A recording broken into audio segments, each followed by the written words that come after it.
Ms. Morrison, you urge this committee to look at the whole of your record. I will confess the whole of your record is deeply disturbing. Across this country, Americans are horrified at skyrocketing crime rates, at skyrocketing homicide rates, at skyrocketing burglary rates, at skyrocketing carjacking rates. And all of those are the direct result of the policies you've spent your entire lifetime advocating. You have repeatedly praised steps the new, quote, progressive prosecutors have taken, refusing to prosecute violent crime and letting violent criminals go. And as a result, far too many innocent people have died. Now, just a minute ago, you gave Senator Kennedy a very lawyerly answer. He asked you about Larry Krasner, the elected district attorney of Philadelphia, and I listened very carefully to your answer. You said, Senator, I didn't work on his campaign. Well, Ms. Morrison, that answer is technically right, but I assume you read the questionnaire you submitted to this committee, and on this committee, you identified yourself as an advisor to his transition committee. So you may not have worked on his campaign, but you advised him in his transition committee. For those who don't know, Larry Krasner was elected district attorney in Philadelphia. He was backed by George Soros, who has backed prosecutors across the country releasing violent criminals. According to the Philadelphia Inquirer, upon taking office, Krasner immediately fired 31 veteran prosecutors. An additional 39 veterans of the office resigned in the years following. Now it's reported that over 60% of the office consists of less experienced junior attorneys with less than 4 years' experience. Ms. Morrison, is Philadelphia today more safe or less safe than when Mr. Krasner became district attorney? Thank you, Senator, for that question. And I apologize if my answer to Senator Kennedy's question was in any way misleading. I certainly did serve as an advisor to District Attorney Krasner. Okay, good. Let's talk about, is Philadelphia more safe today than it was before he was elected? The issue on which I worked specifically... A specific question. Is Philadelphia more safe today than when he was elected? Senator, respectfully, I have not...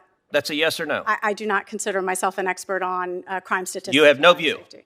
On Philadelphia, I can certainly talk about the cases that I've worked on in Philadelphia. So you advise this transition team. Let me ask you, when you were advising him on his, and by the way, is the murder rate today in Philadelphia higher or lower than when Mr. Krasner was elected? Senator, I do not know because I have not studied those statistics. So you were part of the transition team but didn't really care about the results. Well, let me answer it for you. When Mr. Krasner became district attorney, there were 315 homicides citywide. How many do you think there are this past year?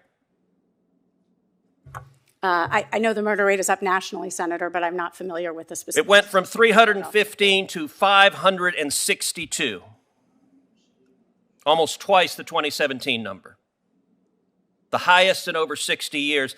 Let me ask you, is that a progressive approach? You call these progressive prosecutors who let violent criminals go, who then murder innocent people. Is that progressive? 562 people murdered in Philadelphia.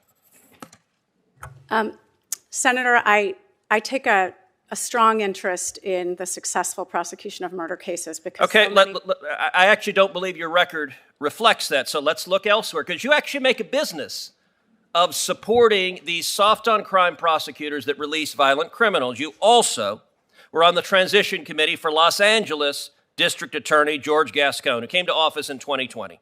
Like Krasner, like other Soros DAs, they come in to let violent criminals go, and they do it. And those violent criminals murder innocent people. Do you have any idea what the murder rate was in Los Angeles County in 2021? Senator, again, I'm aware in the wake of the COVID pandemic, the murder rate is up nationally, and I don't know the specifics. So you serve on transition teams for DAs, but you're not concerned with the murder rate. Well, it's 397 murders in 2021. That was 11.8% higher than the year before, which was 355, and it was 53.9% higher than the 2019 total before Mr. Gascon was elected. That was 258. Why is it that you keep being part of the transition team, helping advise district attorneys on how to release violent criminals, and you're the head of the Innocence Project? And the Innocence Project actually does good work for people who are wrongfully convicted. They should be released. But do you care about the innocent people who were murdered because you keep advising people who put policies in place that result in more innocent people being murdered? I see the time is up, but I'm happy to answer the senator's question if the chair will permit. Senator Cruz, I have worked for 20 years on cases involving some of the most horrific crimes imaginable, murders and rapes. Some of my own clients were murder victims' family members. They lost their loved ones and were wrongly convicted of killing them. And much of the work that I have done with DNA and other evidence has helped identify— Ms. Morrison, you're not answering my question. Why do you keep advising radical district attorneys who let violent criminals go and result in homicide rates skyrocketing? Do you care about the innocent people being killed because of the policies you're implementing? Absolutely, Senator. And to clarify, my role in those transition committees were only on the issue of what's called conviction integrity, not the front-end prosecution policies, but on the review of old cases.